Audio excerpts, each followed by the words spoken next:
Good morning friends, welcome back to my channel Susmita Pal ব্লগে তোমাদের সবাইকে স্বাগত জানিয়ে আমি আমার ভিডিওটা স্টার্ট করছি। এখন বাজে সকাল 6টা। মেয়ে স্কুলে যাবে বলে পুরোপুরি রেডি করিয়ে দিয়েছি আর আমার কাজ মোটামুটি কমপ্লিট হয়েছে।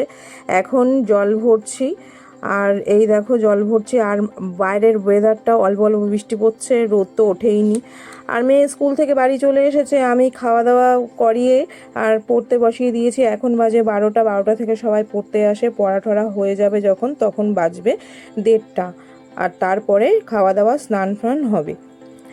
এখন বাজে দুপুর 2টো আর সবাইকে খেতে দেব এখন। আর রান্না করেছি, দুপুরের রান্না হচ্ছে ভাত, মাংস আর হচ্ছে শুক্তো। এর থেকে বেশি কিছু রান্না করতে পারিনি। আর সবাই স্নান করে আসলে আমি খেতে দেবো। এখন আমি খবর দেখছি টিভিতে। এখন বাজে সন্ধ্যে 6টা আর মেয়েকে আমি অ্যাবাকাস থেকে আনতে গেছিলাম। মেয়ের 4টে থেকে অ্যাবাকাস ছিল, 2 ঘন্টা শেখায়। 6টা বাজে এখন নিয়ে বাড়ি চলে যাব। আর খুব বৃষ্টি পড়ছিল, তাই জন্য রেইনকোট, ছাতা সবই নিয়ে নিয়েছিলাম।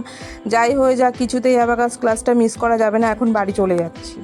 আর বাড়ি এসে এবারে চিংড়ি মাছ নিয়ে বসেছি। আমি সকালবেলা ধুয়ে পুজে সব পরিষ্কার করে রেখেছিলাম, কিন্তু কাটা বাছার টাইম পাইনি। এখন সেটা আর কি কাটবো। দেখো এরম সাইজে চিংড়ি মাছ, এখানে 500 চিংড়ি মাছ রয়েছে। আর চিংড়ি মাছ বাছার আগে মেয়ের জন্য ম্যাগি করে দিয়েছি, মেয়ে খেয়ে পড়তে বসবে সেই কারণে।